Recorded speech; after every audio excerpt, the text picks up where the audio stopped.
कहाँ पे थे हम लास्ट में? इसमें इनके स्ट्रक्चर बना सकते हो तुम बहुत आसानी से। इसमें कितने हाइड्रोजन बचे हैं? 2। ऑक्सीजन कितने बचे हैं? अब 3। दोनों को एक एक OH एडजस्ट कर देना। अब एक O बच गया, ऐसा नहीं है एक को दे दिया दूसरे को छोड़ दिया, बीच में लगा दो बस। अब इसमें आप मुझे एक क्वेश्चन का आंसर दीजिए कि इसमें ऑक्सीडेशन स्टेट कितनी थी? 5। 5। ठीक है, 5 ऑक्सीडेशन स्टेट थी, भूलना नहीं। उसके अलावा आपको ये पता होना चाहिए कि इसकी शेप कौन सी है? Middle, tetrahedral, I mean tetrahedral shapes है, लोन पेयर नहीं है, पिरामिडल नहीं है, ये टेट्राहेड्रल शेप्स है। दूसरा, बेसिसिटी देखा जाए तो टेट्रा बेसिक एसिड, और इसकी बेसिसिटी क्या होगी? 4। यहाँ तक तो तुम्हें आ गया। इसके बाद मैं तुम्हें मेटाफॉस्फोरक और साइक्लिक वाले वो भी बता ही देती हूँ, लगे हाथ इतना टाइम लगाया तो इसमें। हाँ है कॉमन। चलिए, अब हम एक काम करते हैं, वो जो मैं बता रही हूँ वो इतना इंपॉर्टेंट है, अब जो बोलूंगी वो इंपॉर्टेंट है। एक क्वेश्चन ये आता है, S3PO3, S3PO4, S3PO2 रह गया भाई बीच में, एक ये भी होएगा। इन चारों में एक तो रिड्यूसिंग कैरेक्टर और एक एसिडिक, सॉरी हाँ एसिडिक कैरेक्टर बताना होता है, कौन किससे ज्यादा एसिडिक है। आमतौर पे हम देखते हैं जितनी ज्यादा ऑक्सीडेशन स्टेट बढ़ती है एसिडिक कैरेक्टर बढ़ता है। यस और नो? क्यों?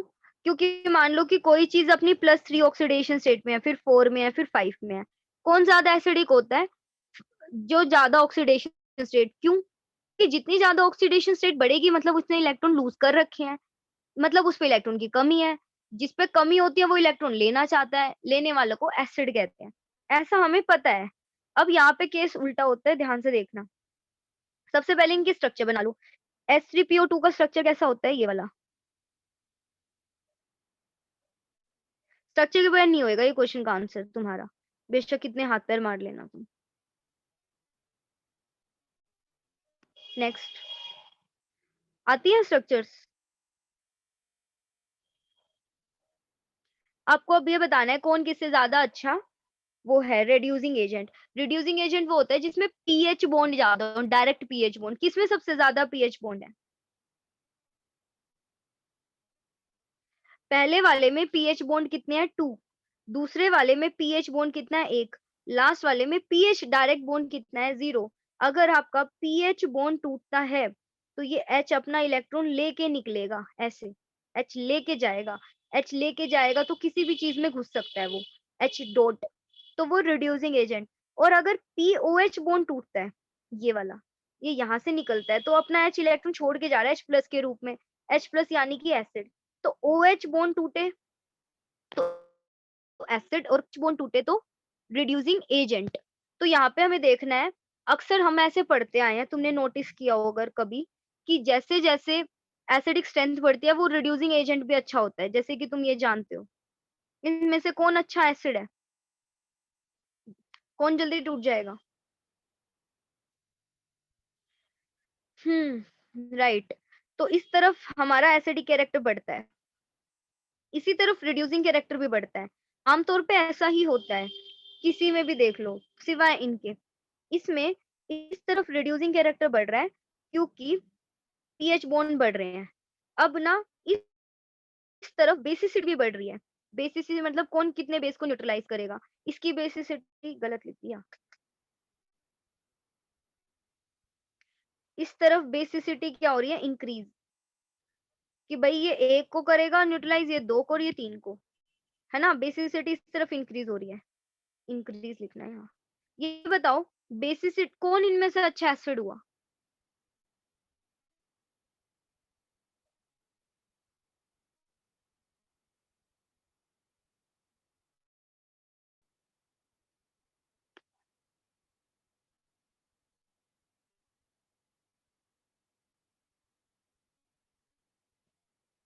कंफ्यूजन दो बच्चों में? बाकी भी बता दो। 2 ने तो अपना बता दिया, बाकी 4 बचे। ओके, 3।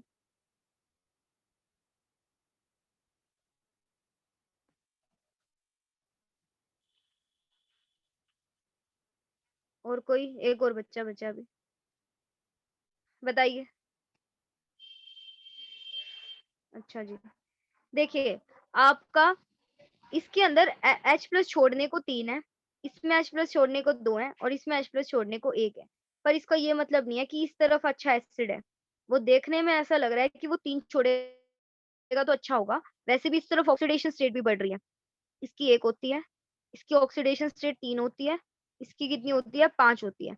इस तरफ ऑक्सीडेशन स्टेट भी बढ़ रही है और नंबर ऑफ H प्लस भी बढ़ रहे हैं। फिर भी क्या होता है? Wait a minute. अच्छा एसिड कौन होता है? ये वाला। ठीक, अब हमें पढ़ना है ऐसा क्यों।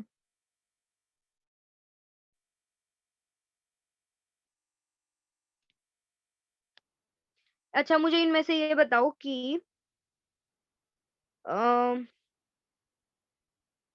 एसिड कौन होते हैं जो क्या छोड़ सकते हैं अपना H प्लस। भाई इसने अपना H प्लस छोड़ दिया, इसने भी, इसने भी, इसने भी, इसने भी, इसने भी। जिसका कॉन्जुगेट बेस ज्यादा स्टेबल होगा ना, उस चीज को अच्छा एसिड कहते हैं, क्योंकि वो अपना H प्लस छोड़ने के बाद पानी में ज्यादा देर तक टिका रहेगा, तो वो अच्छा एसिड है।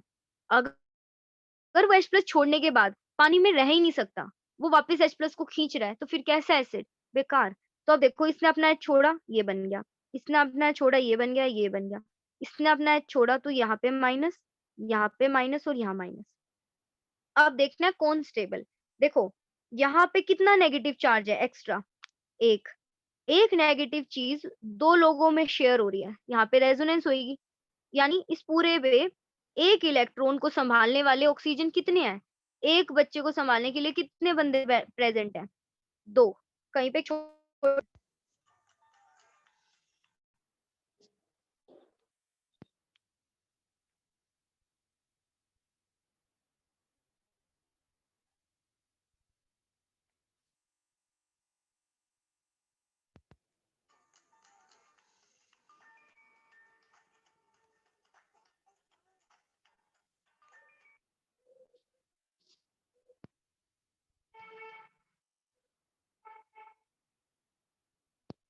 मेरी वॉइस आ रही है तुम्हें?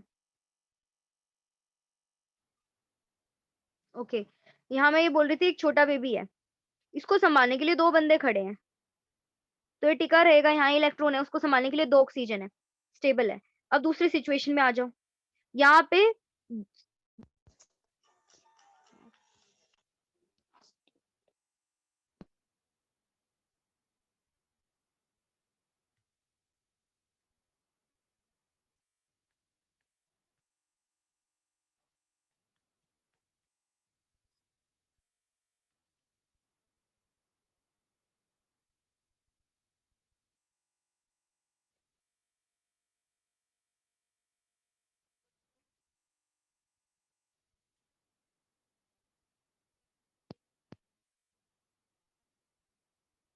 हाँ भाई, यहाँ पे ना छोटे छोटे दो बच्चे हैं, ठीक, दो बच्चे, और संभालने के लिए सिर्फ एक ही बंदा है।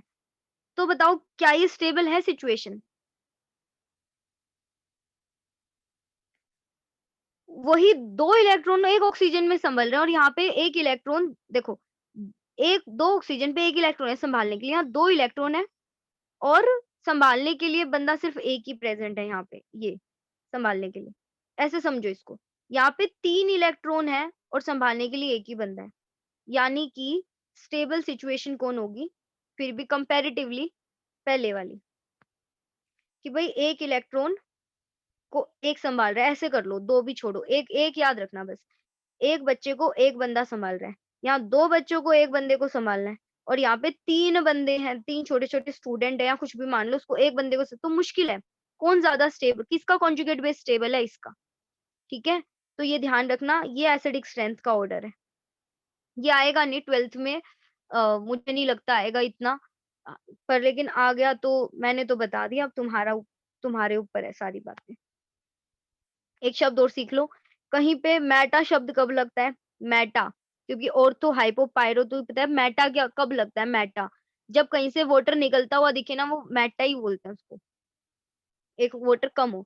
जैसे कि अब मैं आपको एक छोटी सी बात बता देती हूँ, मेरे पास बहुत सारे फोस्फोरिक एसिड है, फोस्फोरिक बोला है, रिक, तो ऐसे बहुत सारे फोस्फोरिक है। इनमें से पानी निकाल दो। यहाँ पे 2 H और 2 हैं, एक वाटर निकाल दोगे तो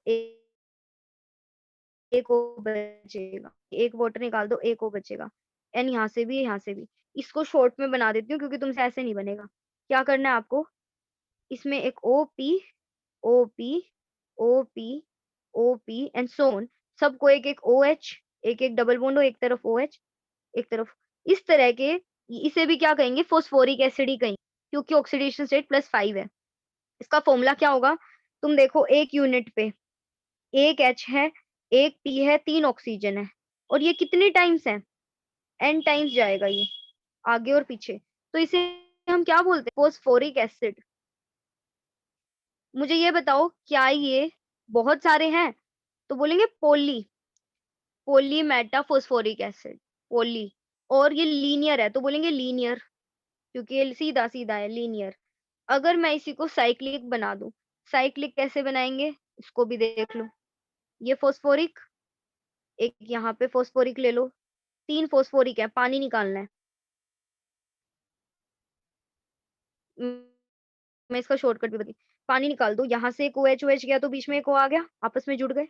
यहाँ से OH OH गया तो बीच में एक O आ गया, आपस में जुड़ गए, एंड सो ऑन इधर से भी। ये तुम्हें देखने में अजीब सा लग रहा है, इसलिए मैं इसको सुंदर सुंदर बना देती हूँ। PO और P, 3 बार लिख के सब पे एक डबल बॉन्ड हो, एक OH, एक डबल बॉन्ड हो, एक OH, एक डबल बॉन्ड हो, एक OH।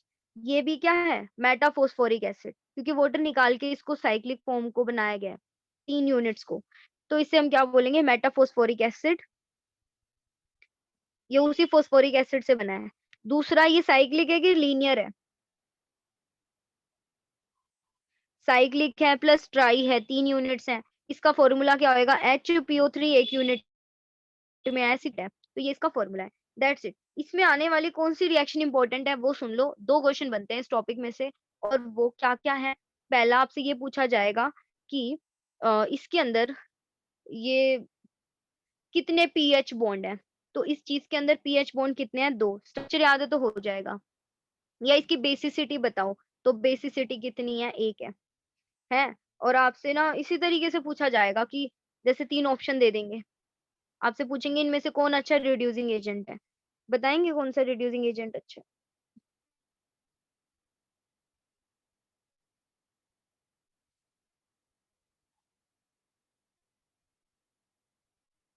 पहले वाला, इसमें पीएच बॉन्ड 2 होते हैं और इसके अंदर पीएच बॉन्ड 1 है। मैंने थोड़ी देर पहले शायद उल्टा बोला कि इसमें रिड्यूसिंग और एसिडिक कैरेक्टर बदल जाता है, इसमें भी सेम ही है। इस तरफ रिड्यूसिंग कैरेक्टर बढ़ता है और इसी तरफ एसिडिक कैरेक्टर भी बढ़ रहा है, अभी हमने जो देखा। ठीक है, रिड्यूसिंग कैरेक्टर भी इस तरफ बढ़ रहा है और एसिडिक कैरेक्टर भी इसी तरफ बढ़ा। हाँ, ये वाली बात अपोजिट हो गई। अक्सर जैसे जैसे ऑक्सीडेशन स्टेट बढ़ती है तो एसिडिक कैरेक्टर अक्सर बढ़ता है, सिर्फ इस केस में रिवर्स है। ठीक है, पर रिड्यूसिंग एजेंट भी इस तरफ बढ़ रहा है और एसिडिक कैरेक्टर भी। उसके अलावा आपको इसमें क्वेश्चन ये मिलेगा, H3PO3 को हीट करते हैं तो क्या होता है, इसको ध्यान रखना। एस ये अभी 3 ऑक्सीडेशन स्टेट में है, तो H3PO4 बन जाता है, वो 5 ऑक्सीडेशन स्टेट में चला जाता है। क्या हो गया इसका, ऑक्सीडेशन। और यही चीज PS3 भी बन जाती है। यहाँ पर इसका क्या हो गया, रिडक्शन हो गया, देख लो। सेल्फ ऑक्सीडेशन हो गया और सेल्फ रिडक्शन। सेल्फ ऑक्सीडेशन और सेल्फ रिडक्शन को क्या कहते हैं, रिएक्शन को, यस, डिस्प्रोपोर्शनेशन रिएक्शन। एक ही सब्सटेंस का ऑक्सीडेशन, ये रिएक्शन याद करो अभी।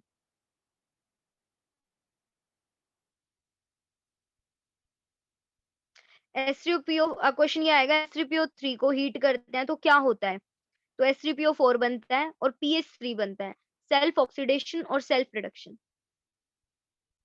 याद करो, अभी आगे नहीं बढ़ रही मैं। जब सबसे हो जाए ना, डी लिख देना या डन लिख देना या टिक कर देना।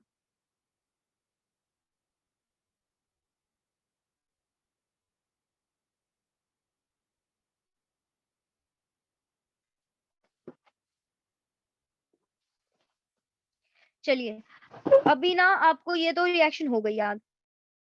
क्या, H3PO3 का ऑक्सीडेशन हो सकता है H3PO4 तक, और इसका रिडक्शन हो गया PS3। इसमें फॉस्फोरस ज्यादा इलेक्ट्रोनेगेटिव है, इसमें -3 है, इस पे 5 है और इस पे 3 है, +3। अब सवाल यहाँ पे ये आता है, क्वेश्चन आपने देखा ही होगा, थोड़े दिन पहले डिस्कस किया था कि इसमें तो डिस्प्रोपोर्शनेशन रिएक्शन हो गई, सेल्फ ऑक्सीडेशन सेल्फ रिडक्शन, इसमें नहीं होती। क्यों? क्योंकि डिस्प्रोपोर्शनेशन के लिए इसका ऑक्सीडाइज होना भी जरूरी है, रिड्यूस होना।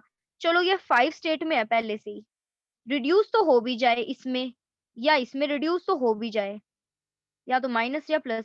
क्या ऑक्सीडाइज हो सकता है 5 से ज्यादा? 6 या 7 चार्ज जा सकता है इसमें? नहीं, क्योंकि अभी इसमें ऑलरेडी हाईएस्ट ऑक्सीडेशन स्टेट में, इसमें 5 ही इलेक्ट्रॉन होते हैं आखिर शेल में, इससे ज्यादा ये लूज ही नहीं कर सकता, है ही नहीं। तो इसका क्वेश्चन ऐसे भी आ सकता है कि 4 ऑप्शन दे देंगे, आपसे पूछेंगे कौन डिस्प्रोपोर्शनेशन में नहीं जाएगा, जैसे इसका हो सकता है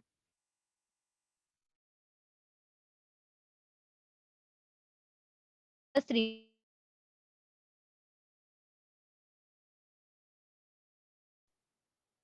इसमें डिस्प्रोपोर्शनेशन नहीं होगा। करोगे?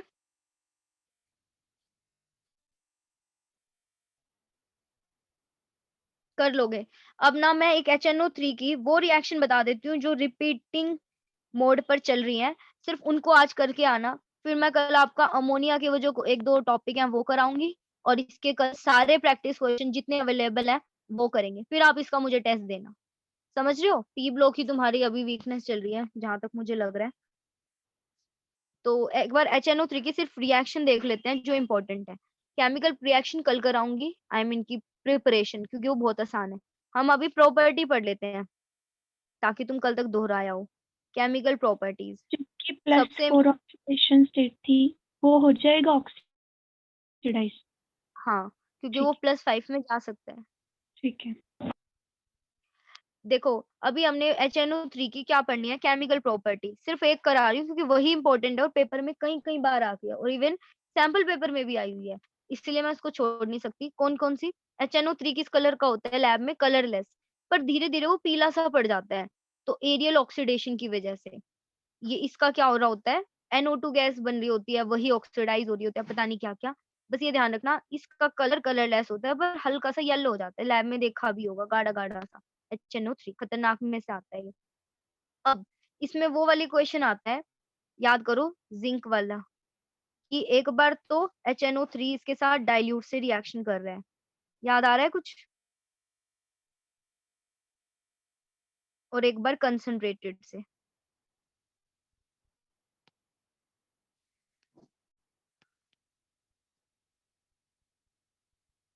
मैं इसकी शॉर्ट ट्रिक करा रही हूँ ताकि तुम कल तक याद कराओ, मैं कल लिखवा के देखूंगी। अभी तो खैर लिख ही देते हो, 2 दिन बाद भूल जाते हो। अपने खुद के ट्रिक्स बनाओ इस चैप्टर के लिए, क्योंकि इस चैप्टर में बस यही है, इसमें डालने से क्या होता है, तो इसके लिए खुद की ट्रिक काम आएंगी, ना कि मेरी। मैंने भी तो खुद ही बनाया, ऐसे तो कोई भी नहीं पढ़ाता, ये खुद ही ऐसे पढ़ाते पढ़ाते कुछ भी बना देती हूँ। तो आप भी करो यही, खुद को पढ़ाओ कि मैं तो ऐसे करूंगी इसको याद। ठीक है? अब देखो, कोई भी मेटल होता है वो हाइड्रोजन को हटा देता है, खुद आ जाता है, तो क्या बनेगा? जिंक नाइट्रेट बनेगा। Zinc nitrate, zinc nitrate. Copper वैसे किसी मेटल, जो कॉपर मेटल है वो लेस रिएक्टिव, वो हाइड्रोजन को हटा नहीं सकता। याद कर रही हो? ये वाली बात आपको याद दिलाई कराई थी। HNO3 के साथ ही कॉपर इसको हटा सकता है, क्योंकि HNO3 क्या होता है? Oxidising agent. ये ऑक्सीडाइजिंग एजेंट है, समझ रहे हो? ये क्या होता है? एक ऑक्सीडाइजिंग एजेंट, क्योंकि ये खुद ही ऑक्सीडेशन, अभी ये 5 ऑक्सीडेशन स्टेट में है। ऑक्सीडाइजिंग एजेंट क्या होते हैं? जो किसी दूसरे को ऑक्सीडाइज कर दे, खुद रिड्यूस हो जाए। तो ये गुड ऑक्सीडाइजिंग है, क्योंकि 5 से ये छोटी ऑक्सीडेशन स्टेट में आराम से चला जाएगा, हाईएस्ट में तो जा नहीं सकता, तो इसका रिड्यूसिंग एजेंट तो ये हो नहीं सकता, तो ऑक्सीडाइजिंग हुआ ना। तो सिर्फ इतना अच्छा ऑक्सीडाइजिंग है कि ये इसको भी ऑक्सीडाइज कर सकता है +2 स्टेट में, तो कॉपर भी +2 में चला जाएगा। तो सोल्ट बना दो सबके, ये तो तुम्हें आना चाहिए भाई। सोल्ट बन गए। अब इसमें ध्यान रखना, सोल्ट और वाटर तो निकलता ही है, कैसे भाई? HNO3 इतना ऑक्सीडाइजिंग है, तुम याद करो, ये मेटल इसको हटाएगा, तो कौन सी गैस निकलती है अक्सर मेटल और एसिड में? ज्यादातर मेटल एसिड से रिएक्शन करता है तो हाइड्रोजन गैस निकलती है और सॉल्ट बनता है, याद है? 10th के बच्चे भी बता देंगे। Metal whenever reacts with an acid produces hydrogen gas which burns with the compound in when we put,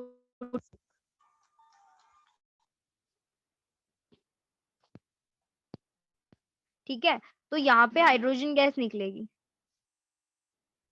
but ये इतना ऑक्सीडाइजिंग है कि जो एच हाइड्रोजन गैस निकली ना उसको भी ऑक्सीडाइज कर देगा और उसको क्या बनाएगा, पानी। यहाँ तक तो तुम्हें आता होगा पक्का। अब है इनके साइड प्रोडक्ट की बारी। सब में जब भी कोई चीज कंसंट्रेटेड हो, कंसंट्रेटेड, तो वहां कौन सी गैस निकलती है, NO2 ब्राउन गैस, ये याद रखना। कौन, हाय यार क्या, सब में NO2 गैस निकलती है जब कोई चीज कंसंट्रेटेड हो। ये इसने इसका ऑक्सीडेशन किया तो सेल्फ का क्या हो जाएगा, रिडक्शन।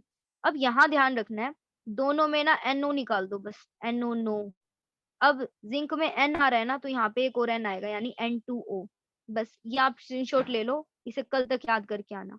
सोल्ट और हाइड्रोजन गैस निकलनी थी पर ऑक्सीजन निकलेगी साथ में, क्यों? क्योंकि ये ऑक्सीडाइजिंग एजेंट है, ये हाइड्रोजन जो निकली थी उसको भी ऑक्सीडाइज कर देता है। समझ रहे हो मैं क्या बोल रही हूँ? जो H2 निकला था उसको भी ऑक्सीडाइज कर दिया इसने। दूसरा आपको ये याद रखना है, दोनों में कंसंट्रेशन जब हाई है तो NO2 गैस निकलती है, जब कंसंट्रेशन HNO3 की कम है तो नो नो निकलता है, नो नो NO नो, पर इसमें N की वजह से N2O। ऐसे ये रट्टा मरवा रही हूँ पर ये जरूरी है, पेपर में इतना ध्यान नहीं रहेगा। कल मिलते हैं अब।